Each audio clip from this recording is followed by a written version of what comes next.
The Ain't No Fang podcast. From Arizona Sports, Ain't No Fang. Hello, everyone. Welcome into Ain't No Fang, Arizona Sports Diamondbacks podcast, coming to you on a Friday before the start of the Diamondbacks series against the Phillies over at Chase Field. My name's Alex Weiner, and joining me is my friend and Diamondbacks pre- and post-game show host on the radio, and that is Steve Zinsmeister. Steve, how you doing? And over under 4.5 hours of sleep last night? Over in total, under in consecutive hours slept. How does that sound? That's not bad. That's not bad. Yeah. How many? Yeah. I usually get a nice stretch from like 10 to 2 or 3. And then it's kind of a crapshoot from there, I think. You usually see the sunrise these days? I don't know. I definitely not today with the rain, the way that Sure. it's been, but yeah, no, I'm doing okay. All things considered, let's knock out the next couple of weeks and hopefully play a lot of October baseball, and then we'll figure out sleep after that. Absolutely. Okay. To that point, kind of the game plan for today is to break down everything that you need to know about the Diamondbacks heading into the final 9 games of the series of the season. Where they are in the standings, how far back they are, what they need to happen, who everybody else is playing, all that kind of stuff. And kind of debate whether or not they should be more worried about the Mets or the fact that the Reds are still like right there. And in fact, ahead of them by the tiebreaker because they have the same record. And then afterwards, I thought it'd be fun to kind of go over the reasons why the Diamondbacks are in this position in the first place, how they've played so well since the trade deadline. And I figured a pyramid kind of format would be good at that just because we can kind of go like, this is the main reason, and then we can kind of build out from there why they are here. So we'll get to that towards the end. But first, before I ask Steve who he's more concerned about between the Mets or the Reds, let's kind of go over it. So the Diamondbacks are 77 and 76. The Mets are 79 and 74. The Reds, as I mentioned, have the same record as the Diamondbacks, and they have the tiebreaker. So if the Diamondbacks go 9-0, they would need the Mets to go 7-2 or worse, or the Reds to go 8-1 or worse. If the Diamondbacks go 8-1, they would need the Mets to go 6-3 or worse, the Reds to go 7-2 or worse. If the Diamondbacks go 7-2, the Mets would have to go 5-4, the Reds 6-3. The Diamondbacks go 6-3, the Mets would have to go 5-4, the Reds 4-5, and the Reds 5-4, and so on and so forth. They got to be 2 games better than the Mets, and they have to be 1 game better than the Cincinnati Reds down the stretch.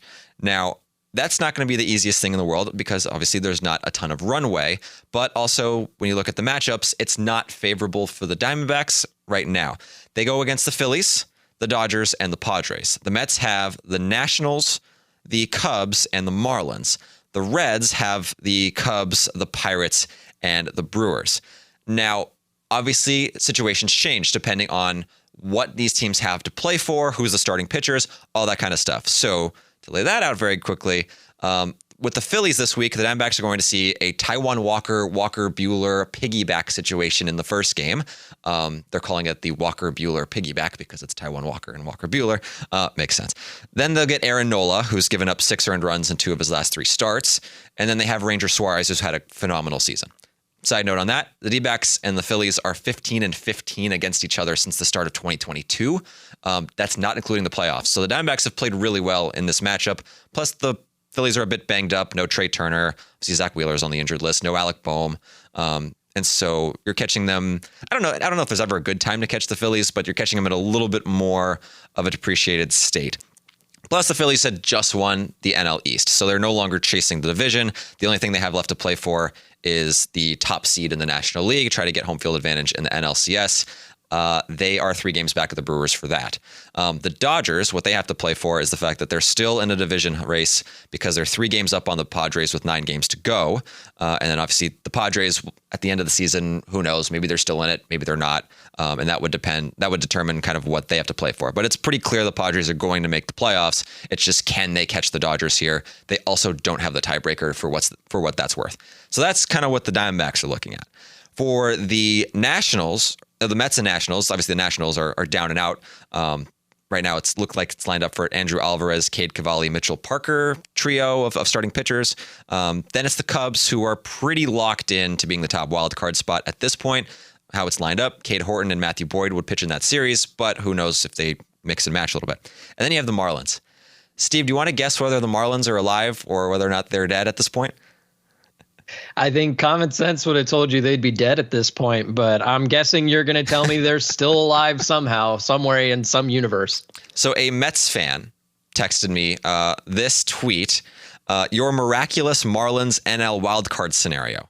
If the Mets go 2-7, the Giants go 4-5, the Reds go 5-4, the Diamondbacks go 3-6, the Cardinals go 6-3, and the Marlins go 8-1. Congratulations, it's a fish October. They're still technically alive, which is amazing. They're 6 games back. Will they be alive by the time they play the Mets at the end of the season? Probably not, but it's kind of amusing to think that that's a possibility. And then the Reds have, as I mentioned, the Cubs, Pirates, and Brewers. Cubs don't really have much to play for right now. It's going to be Shota Imanaga, Javier Assad, and Jameson Tye on these next 3 games. Then they get the Pirates, who it's like the big question is Paul Skeens pitching in that series? He is, but the D-backs could use the Pirates scoring a few runs for Paul Skeens so they can get Paul Skeens a win, which has been a little bit of a challenge this year. And then the Brewers, obviously, it's like, are they still playing for the top seed? Do they care about the top seed, or are they already locked up?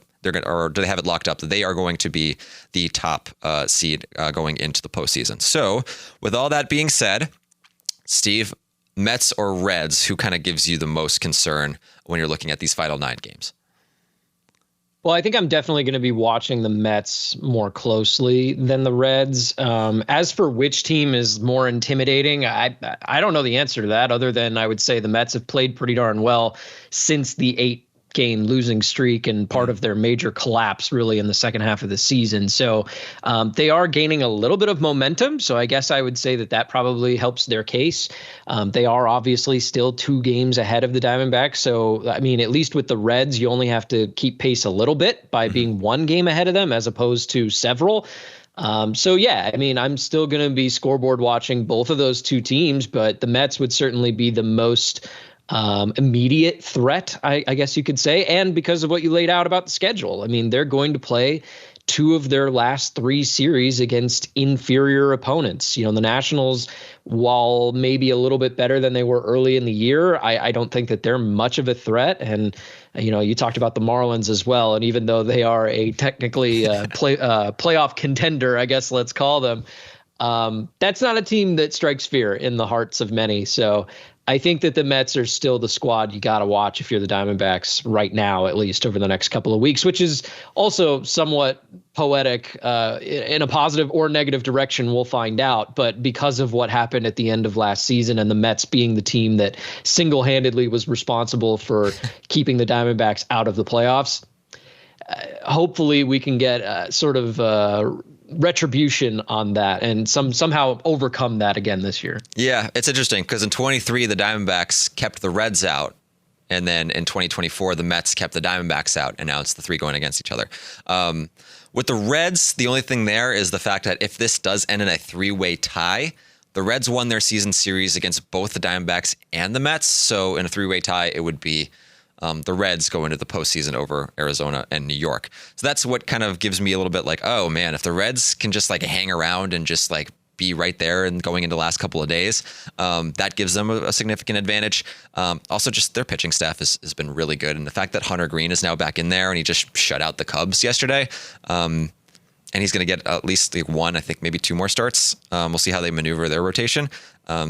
I don't know. It's going to be tricky. And the Mets, I think there's enough, like, at least with the fan base, there's enough like PTSD against the Marlins to end their season just because it's happened before where they've had big leads and have squandered it. I'm thinking more like 2007, 2008. So this is more like a fan thing than more like the actual team itself. But yeah, there's just not a lot of runway.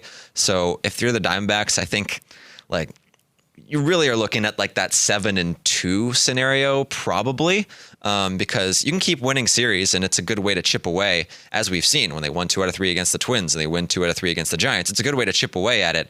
But unless you're sweeping teams, you're not really going to make that huge jump. And that was the opportunity that they had on Wednesday when Brandon Pfaadt should have had a complete game shutout and a Maddox with fewer than 100 pitches.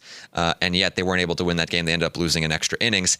That's a killer because at some point you're going to have to sweep teams, and it's probably a little bit harder to sweep the Phillies and the Dodgers and the Padres than it is to sweep the Giants, especially when you're already in that situation. But who knows? Again, the state of each team, depending on where they are in the standings, also plays a factor here. So obviously 9 games to go. starting with 3 against Philadelphia. The first game, it's going to be Ryan Nelson versus the Taijuan Walker piggyback situation.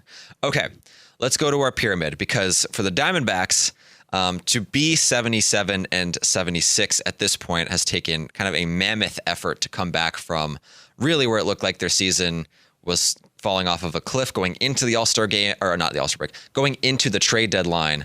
They played their worst baseball of the season. They ended up selling off, obviously we know, Josh Naylor, Eugenio Suarez, and Merrill Kelly, among others.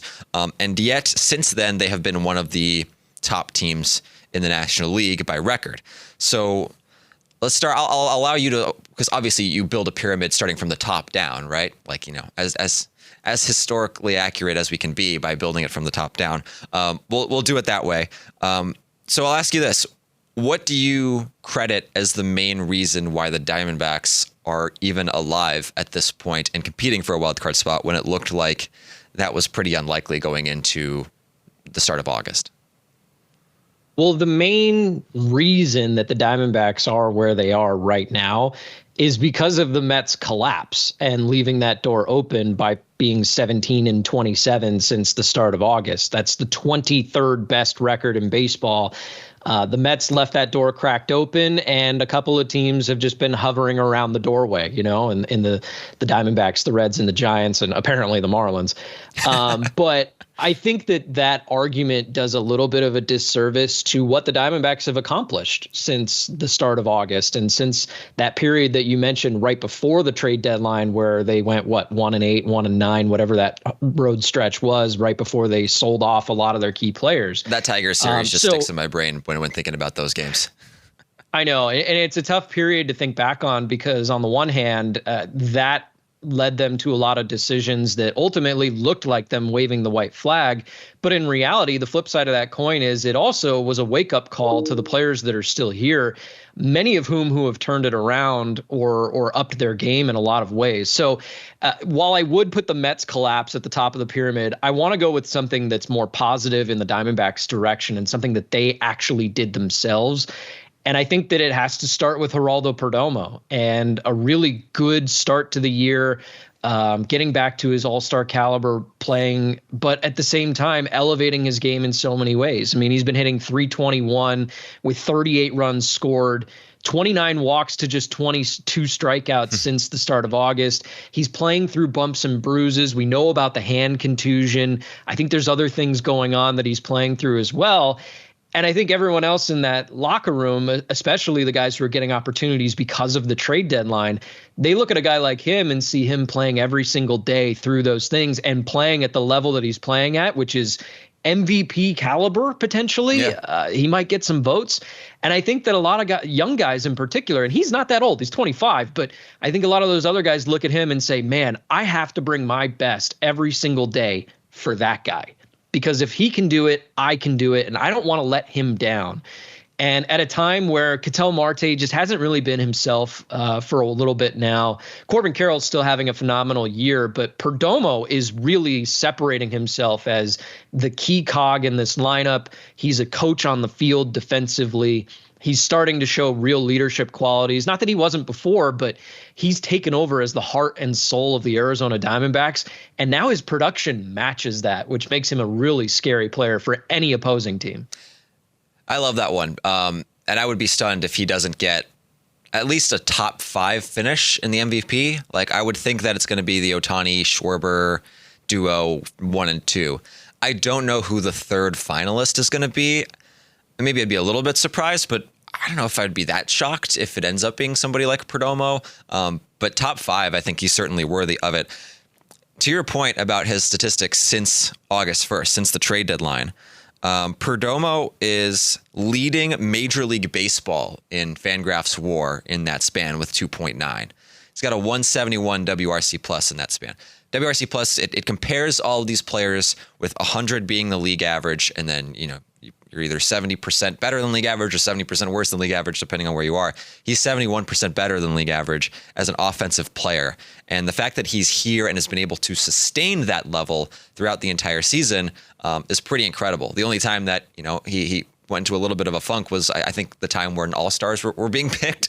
And so he somehow ends up off the All-Star team, but is going to finish like top 5 or top 7 in MVP. It's going to be one of those kind of deals like Francisco Lindor had last year. But yeah, it's hard to overstate it. So I could definitely see the argument for putting the Mets collapse on top of the pyramid.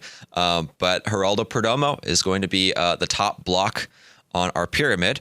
I'll make the next pick. I'll put the Mets collapse there. I think that's, it has to be towards the top. Like if the Diamondbacks make the postseason with a 7-2 record the rest of the way, then they would get in with 84 wins, which is what it took for them to get in 2023. But like last year, they won 89 games and they didn't get in. So it's going to ebb and flow a little bit, but it did take a collapse for a team with an incredibly high payroll and a ton of star power in order to kind of create this kind of a race. I would also put at the kind of the second level of the pyramid, I'm going to put the starting pitching as a whole. Tempted to put Zach Gallen there just by himself, but I think he's part of this. Since August 1st, they have a 3.79 ERA as a starting staff, which is 8th in Major League Baseball, which is kind of incredible because they traded their best starting pitcher throughout the entire season in Merrill Kelly. And because Zach Gallen has been much better, because Ryan Nelson has continued to be a consistent presence in that rotation, because Eduardo Rodriguez has had better starts, even though his last one wasn't quite up to that level, because Nabil Crismatt became a diamond in the rough signing, and Brandon Pfaadt's had an up and down season, been bad on the road, incredibly good at home, for whatever the case may be. We'll be wondering that going into the offseason as well. But for all of those factors, this has been a top 10 starting rotation, even after you trade the guy who was the best pitcher on your team. And when the guy you paid all this money to be the ace of your staff went and got Tommy John surgery during the first half of the season. So that part is pretty incredible. And it starts with Zach Gallen having a 2.68 ERA in this span. The D-backs are 6-3 in his last 9 starts. That's what you need out of your ace, is a guy who's going to get the ball and win, 2/3 of his starts. Yeah, and I had Zach Gallen on my list as well, so I'm totally comfortable putting him and the starting rotation really in that second tier. The fact that Gallen wasn't traded at the deadline, I think was a bit of a wake-up call for him personally, knowing that the team would have probably liked to have traded him for something. Mm-hmm. And the fact that they did not get an offer that was up to snuff and that they wanted in return, I think it does two things. One, it's disheartening to the player because, he knows, man, I didn't perform well enough that somebody wanted me that badly. But I think also, too, it's encouraging in a sense that, he knows now, okay, I know I'm in a place where I'm comfortable for the final 2 months of the year. If I'm going to turn around my season and re-up my value for the free agent market, it's more likely to happen in Arizona where he was comfortable than it would be somewhere else, in my opinion. So for him to turn things around and throw, 8 of his 9 starts since August 1st have been 3 earned runs or less. 7 of those are quality starts. I think that he also inspired improvement from a lot of other starting pitchers. I mean, Erod went on a stretch there where he had 3 really great starts. Nabil Crismatt, you mentioned, has been stellar. So I think that that's a great place. If I get to pick one more thing for that tier, I'm not sure where we're at with the tiers, but you can let me know. We usually go like 1, 2, and then 3 and try to build out the pyramid that way. But, they're all pretty close. So my next thing that I would mention involves one player in particular, but I think it's more overarching than that. And that is the new identity, or perhaps old identity, that the Diamondbacks have found both offensively and defensively. I know a lot of people like to tie it back to 2023 and what made this team successful in their playoff run, but finding a new, more energized, more athletic, defensive-minded identity for the Diamondbacks has been huge for them. And I think that the player that I mentioned or alluded to that kind of embodies that is Blaze Alexander. The fact that they traded Gino Suarez at the trade deadline, I think, opened up the door for Blaze, not just to have a position to play, but for him to display what he can do that a player like Suarez couldn't. And frankly, Suarez was having one of the greatest offensive seasons in Diamondbacks history when they traded him. So this is not a commentary on how they're better off without him, but rather different. And Blaze came in, made stellar plays at the hot corner, then was willing to do the selfless thing, which was to move positions so that Jordan Lawler had a place to adjust to the major leagues once again. And that's certainly taking on a life of its own, at least offensively. And Blaze in the outfield for about a week, 5 days maybe, he was in the outfield, made two of the best plays of the entire year. And so I think that it's not that he's carrying the team offensively or anything like that. He's been solid. It's not like his defense is saving the day every single day. But when you combine his energy, how much his teammates love playing with him, I think that capturing that identity around the trade deadline is one of the biggest reasons why the Diamondbacks have been as good as they've been, the sixth best record in baseball since August 1st. And I don't think that they win as many games as they have if they don't recapture that identity, which means they needed to make some of those deals at the deadline, if for no other reason than to be a wake-up call as to what this team could accomplish if they found that new identity. Yes, and totally agree with that. Mike Hazen was on Wolf and Luke on Wednesday, and he made the point that the brand of baseball that they're playing now is more suitable to kind of the identity of like the organization, of the roster, of what made them successful in the first place. They needed a bit more thump after 2023, and they got it by getting Suarez, by getting Jock Peterson, and they tried to kind of combine this, the speed that they have and the power. And I think too many times during this season, I think, it's funny. I'll tie it back to in the clubhouse the other day after they won that walk-off against the Giants. They had 4 sacrifice bunts in that game, which is a team record, actually. It tied a team record. And Corbin Carroll was asked about team identity and how it's different now versus where it was. And he said, well, yeah, when Gino's hitting a home run every other day, you're not going to ask him to bunt. But it just kind of goes to show it's like you're no longer waiting for the Gino home run to save your offense and get you, run support. Now it's a little bit more, okay, chipping away at it, hitting with runners in scoring position. That has been significantly better. And that could be its own, block on the pyramid in and of itself, because I know they were not good with runners in scoring position when Brandon Pfaadt was throwing that gem and it cost them dearly. But right now as a team with runners in scoring position, they're batting .289, which is top 6 in all of Major League Baseball. And before the trade deadline, it was .240, more power, but they weren't, executing quite as often when they had runners in scoring position. Additionally, just with runners on base at all, it's .280 and it's .285 in high leverage, which is, times in the game when the win probability is like most prone to shift. So that's certainly a part of it. Having more speed, putting more pressure on defenses, hitting with runners in scoring position. And as you mentioned, defensively, it's been a huge, huge difference. And it's not just because, to your point, you can swap out Suarez for Alexander and that's a defensive upgrade, sure. But why has the rest of the defense been so much better? And I think Torey Lovullo's had a hard time explaining like why it wasn't as good as it should have been at the beginning of the year, given how much they preach it. But just like some of the personnel, like you can swap different guys out and have defensive substitutions towards the end of the game where, you can put Jorge Barosa in center field or left field, and he's a terrific defender. Alex Thomas has been a better defender in the second half than the first half. Corbin Carroll's made strides defensively. And I think just little pieces here and there. You get Gabriel Moreno back, and obviously the insertion of James McCann.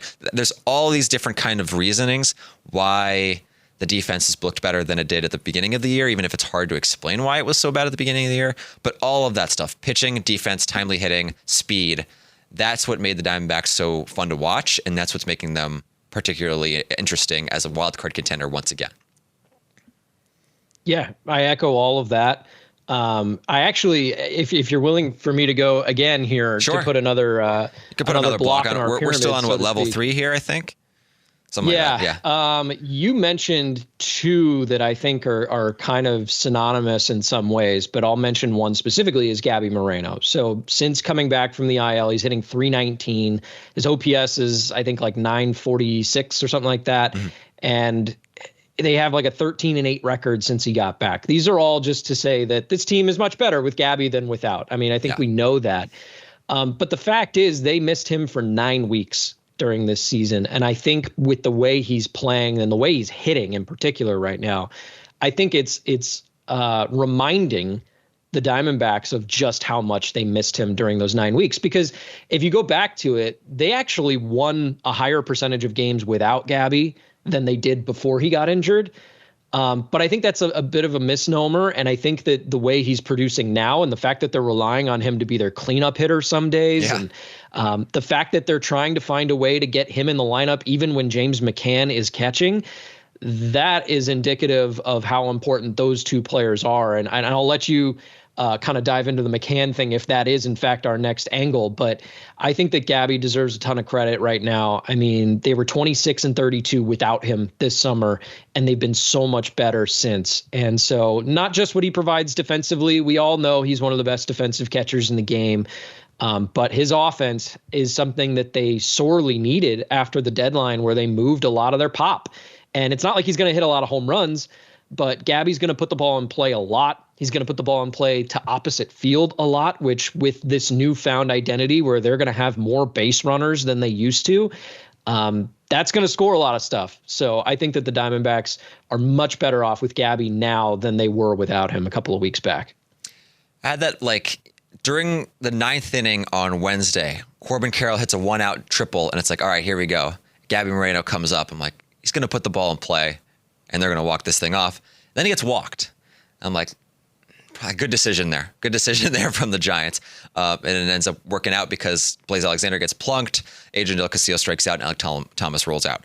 But yeah, every time he comes up to the plate, there's a feeling now that maybe it's heightened than where it was even at the beginning of this season, but certainly in some years past, that his ability to impact the baseball is just at a higher level than it had been. Kind of like Perdomo in that sense, but just there's more there. There's more punch to him offensively, and combine that with obviously what he can do defensively. He right now, just in the month of September, ranks 13th in Major League Baseball at 0.9 Fangraphs WAR. So you have Perdomo and Moreno as two of the 13 best players in the entire sport in terms of wins above replacement when you're just looking at September. Obviously, Corbin Carroll's close behind and all that kind of stuff. So yes, this team and Torey Lovello, every time he gets asked about Gabby, he repeats the same line over and over and over again, is that this is a different lineup with Gabriel Moreno in it. And even though they don't have, all the punch that they had with Naylor and Suarez, just returning him and everything that he does, it does add a different dynamic, and it adds to kind of the identity that we were talking about. So that gives us our 1, 2, 3. No, that's 1, 2, 2 on the pyramid. So I guess we have a spot for one more.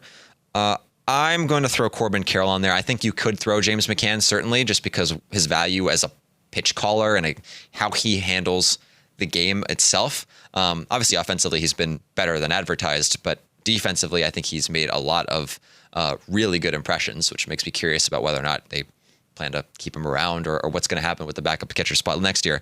But I think I got to put Corbin Carroll in this just because he is currently 6th in WAR since the trade deadline in Major League Baseball. So you have Perdomo and Carroll as 2 top 10 players, not in September, but since the trade deadline. Just a tremendous season for him. I mean, he's a guy who's going to, probably be a 30-30 with. Does he get to 20 triples? Probably not. But does he get to 18 triples, 19 triples? Maybe. Who knows? That's one of the most fun things to watch when you're at a baseball game is when he ropes one into the corner and you just see the gear change with him, as he's rounding first base, and he just hits that extra burst. So I think, when you're thinking about this recent stretch and why they're here, Perdomo, Moreno, and Corbin Carroll are kind of the trio that come to my mind when it comes to the position players, and then Gallen is the guy that comes to my mind when it comes to the pitchers. Yeah, and I'm totally cool with you throwing Carroll in there because, like you said, he's having one of the more phenomenal seasons. He's got 70 plus extra base hits. I think he's right there with Judge and Ohtani pretty much all season long. The mixture of his extra base hits, the home runs, the triples, and then of course the doubles, that should be singles for a lot of guys that he turns into doubles.